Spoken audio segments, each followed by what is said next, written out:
Do you know that we have inside of us a factory of little creatures that can help us fight off all kinds of autoimmune diseases, allergies, asthma, and all that stuff? And it's all available to us, and most people don't even know it's there.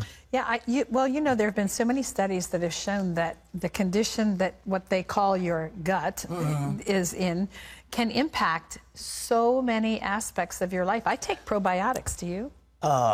Absolutely. Well, I take the pros and I take the you pre's. Take the biotics as well. I take the biotics and all kinds of stuff. But anyhow, we're going to talk about that. I mean, some of you got allergies, you've got autoimmune disease, you've got all kinds of funny things going on, including, it looks like, Alzheimer's and some of these other diseases, all out of these little bacteria. It's fascinating, and you don't want to miss it. Now, that's more important to most people than talking about Donald Trump, because your gut is right with you, and these candidates are down the road. But nevertheless, Donald Trump yesterday was making a strong promise to Christians. He wants to get rid of the Johnson Amendment. How he learned about that, I have no idea, because I've been fighting that thing for 20, 30 years. But that Johnson Amendment is the IRS rule that was put in by Lyndon Johnson that forbids nonprofits from engaging in politics. And it's been used as a club by the IRS to silence a vocal group of our citizens. Terry. Well, Trump talked about that pledge yesterday when he spoke to hundreds of evangelical leaders in Orlando, Florida. CBN's Jenna Browder brings us that story, including her exclusive interview with the Republican presidential nominee. How did it go in there? I think it really went well. I think the people are fantastic. We had a record crowd of pastors, mostly pastors, and their families, and I think it went amazingly well. Donald Trump courting Christians on the campaign trail. So I had a long, beautiful speech written, and I read it. I said, boy, this is boring. This is not what we want to talk about. Because I know a lot of the pastors. I know some of the pastors in the room, and I refuse to put them to sleep, right? In true Trump style, the Republican presidential nominee spoke off the cuff. Did you notice I took the teleprompters down, right? I had teleprompters. No, I had a speech written by a professional, and I said, I'm not reading this. The crux of his speech, repealing the Johnson Amendment. If I get elected president, one of the early things, one of the absolute first things I'm going to do is work on totally knocking out the Johnson Amendment. The 1954 amendment was created by then-Senator Lyndon B. Johnson. It limits the free speech of pastors, essentially threatening to take away a church or nonprofit's tax-exempt status for endorsing or opposing a political candidate. They get absolutely hit with the 501c3, which is the tax-exempt status, which is a tremendous hit. I mean, it's a shattering hit. And it really keeps them silent.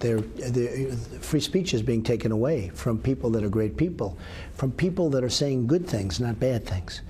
And if I can do that, I will have done a great thing for religion as a whole, and it's so important to me. And Trump knows it's a major selling point to get Christians from the pews to the polls. The words I said today are so important, and I was honored to get the kind of ovation I got.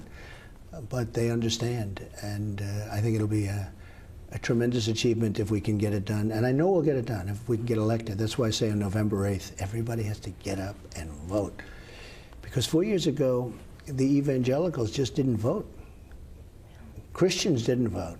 Trump is trying to change that by speaking at events like this one and by showing a softer, more humble side. In your RNC acceptance speech, it was a really endearing moment. You said you thanked the evangelicals for their support, but you said, I don't necessarily always deserve it. Why did you say that? Well, because I think I'm not perfect, and because I think maybe I'm less perfect than some people, but I have certain abilities that are good, like being able to do things. And I think I'll be able to do things that will be really great for the evangelicals and for others. His speech it came across as humble. It wasn't a campaign speech. Donald Trump is not trying to be an evangelical preacher. I think what he's saying is he understands our problems, he understands our concerns, and he's going to be a champion for us. I know when people don't like me, And that's okay. Either way, I'd prefer the liking, but sometimes it doesn't work out, no matter what you do. But some are willing to look beyond that. You know, a lot of Christians believe that you have been chosen for such a time as this. Do you believe that's true? And have you ever considered that maybe this is a divine calling? Well, you know, I've heard that from others, and I've heard it from pastors. I've heard it from others, and I don't really even want to think about it because it's too big of a burden. But I can say this, that if I can do what I'm saying I can do, and I'm not only talking with the military and building it up and safety and security and, you know, because our country's in such bad shape in so many ways. Divine calling or not, Trump says he is a friend to Christians. And religious liberty, you talked about that some. You know, a lot of Christian business leaders are getting attacked, you know, because they don't want to support gay couples or they don't want to provide services. You've said in the past that you would defend these businesses. What would you do to protect these businesses? Well, you know what I'm going to do? What I'm going to do to protect, and what I'm going to do, I think most importantly, is work on exactly what I talked about today. They believe so much in religious liberty, as I do, very much. Because without religious liberty, you don't have liberty. Okay, you don't have liberty. And that's exactly what evangelicals want to hear. But Trump still has work to do. Most of these pastors are on board, but admit he wasn't their first choice. Some of the things with Donald Trump, not sure exactly what we're going to get. We'll have to see. But with her, with Hillary Clinton, I know what we're going to get, and that just looks bad all across the board. We can open up the voices of great people, the pastors and the ministers and the priests and the rabbis and people of religion. I think that will be something that I will be so proud of. This was a move in the right direction for Donald Trump, but of course, only time will tell if it in fact translates in the polls. Reporting in Orlando, Jenna Browder, CBN News. I must confess, over the decades, I have never heard a presidential candidate speaking so forcefully about religious liberty. They sort of nod and pat you on the back, and that's what happens. They run the evangelicals out for a vote during a campaign, and then when the campaign is over, they guys forget their promises and they go back to doing business as usual. I think Trump means it, but he also feels that this election is in the hands of the evangelicals. If the evangelicals turn out to vote, he thinks that the Republican slate will win. And if they don't turn out to vote, then they're going to lose. It's just that simple. But this is a huge block of votes, and he appreciates it. But the fact that he's zeroing in on the Johnson Amendment, I've been fighting against that thing for decades. And I have never, and I mean never, heard a national figure speak as forcefully about the Johnson Amendment. They duck it, and I have lobbied and talked to the ones, chairman of the House Ways and Means Committee and speakers of the House and all these other people. And they all kind of nod and say, yeah, we'll try to help you. And they never, ever do. And that goes all the way back to Ronald Reagan. I mean, he could have done some stuff, too, and he didn't. So they sort of say, well, yeah, let's take you down to the poll. You vote for us, and then you go back and sit in your pews and keep your mouth shut. Trump is saying, you speak out and get with it. I mean, that is a very refreshing refrain. But I know exactly what the IRS has used this as a club over the heads of religious organizations. And the amazing thing is, on the left, black pastors, for example, don't hesitate to speak by name and name candidates and support candidates by name from the pulpit. And the IRS doesn't touch them. But the weight of the IRS comes against conservative Christians on the conservative side of the spectrum. And it's no question about it. I mean, I've seen it with Lois Lerner when she was in the FEC and then later in the tax-exempt branch. She just apparently hated Christians. And now, I mean, she pled the fifth because she'd broken so many laws, and I don't think they've ever punished her. She still maybe gets a pension. But anyhow, this is the campaign we're seeing, and big thing is, I want to say again, register to vote. If you're not registered, you can't vote. Whatever it takes to get yourself registered, go do it. Well, Trump has been making headlines, too, with remarks about President Obama and ISIS, and you say, Oh, Donald, please, please, please, don't say stuff like that. I can tell you where ISIS came from. I can tell you the person who founded ISIS. I can tell you what he was before he founded it. He was a pimp, by the way. He had a big religious conversion, and then he was killed by a drone strike, and then his successor is Baghdadi, and he's over there running ISIS. But I don't think we can say the president founded it. He certainly encouraged it by his actions. Anyhow, Hillary Clinton and Hillary Clinton says her economic plan will bring back jobs. Let's see about that. Speaking in Michigan on Thursday, Hillary Clinton unveiled her economic proposals, touting herself as the champion of the middle class. She said only her policies, not those promised by Donald Trump, would bring relief to economically beleaguered Americans. She pledged to start creating jobs on day one of her presidency and give students and their families who earn less than $125,000 free tuition at public colleges and universities.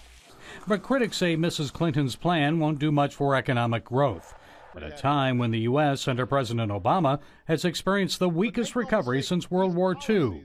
And they say her criticism of Trump's plans sounded like the same old class warfare tactics used in past Democrat campaigns. She called Donald Trump's economic plan trickle-down economics and said his tax cut proposals would only benefit the wealthy. He wants America to work for him and his friends at the expense of everyone else. But critics also point out Hillary Clinton has received millions more from Wall Street than Donald Trump. So far this year, hedge fund investors and their employees have reportedly contributed $48 million to Clinton and only $19,000 to Trump. The former Secretary of State has also gained personally, receiving $21 million in speaking fees from Wall Street firms. Mrs. Clinton also bashed Trump's manufacturing practices. He's made Trump ties in China and Trump suits in Mexico instead of here in Michigan. He keeps saying it's not possible to make these things in America anymore, and that's just wrong. She repeated her opposition to the Trans-Pacific Partnership trade deal. Campaigning in Florida, Trump again promised a massive cut in taxes and government regulations. He pledged to boost spending on national roads and bridges and said he would allow families to deduct their full child care expenses from their federal taxes. But Trump's comments on foreign policy and Islamic terrorism got the most attention. I call President Obama and Hillary Clinton the founders of ISIS. They're the founders. Liberal pundits were outraged, and Trump was even challenged by conservatives, like talk show host Hugh Hewitt, who defended President Obama. He's not sympathetic to them. He hates them. He's trying to kill them. He was the founder. Trump explained what he meant by calling the president the founder of ISIS. He is the founder in a true sense. If he would have stayed, I didn't want to be there, but if he would have kept a relatively small force, he probably could have prevented ISIS from forming. Okay? And now you look at what's going on with ISIS, where they're spreading. Gary Lane, CBN News. Well, that's the way it is. But, you know, this Moussaoui, who founded ISIS, actually, was a pimp. I mean, he liked procuring women and living a pretty bawdy lifestyle. And then he had this religious feeling, and he actually, as I understand, he felt like the skin needed to be cut off his body. He had some kind of a thing where they scraped the skin off. I mean, like a disease, you mean? Well, like he felt that he had such stain and sin on him. He wanted to give himself to Allah, so he takes whatever you do to scrape skin off, and it was a horrible thing he did to himself. I never understand. It's not just him. You hear this about a number of people who've been involved in some of this activity, this very violent activity, who say that they're doing it to adhere to their Muslim faith, and they do it in the name of Allah, but they are involved in these body scenarios in their private life. How does one match that up? I don't get it. Muhammad lived a rather, well, as far as sexual things, it was the sky's the limit. You can have 4 wives. You can have, I mean, the whole promise of martyrdom, you're going to get 72 virgins. What is that? Well, that's a sexual orgy when you get to paradise. 72 of them. I guess. I mean, after 72 days, they're not anymore, and you're... Well, 72, and some of these guys, when they blow themselves up, have some kind of protection over their genitalia so they'll be in shape for the virgins. I mean, this whole thing is based on sex. And that was how he rewarded his followers in those early days. He said, look, we'll give you wives. We'll have you can have sex slaves.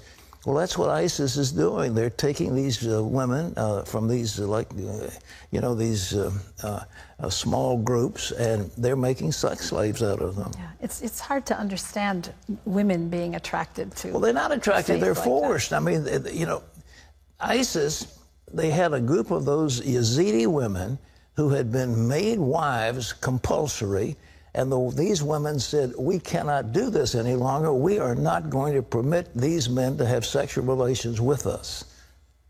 Okay, so what did they do? They put them in a cage and set them on fire and burned them to death. That's how they handled that. They are brutal monsters, and they needed to be wiped off the face of the earth. But this... the first one, Musawi, was the one who created this whole idea of the caliphate.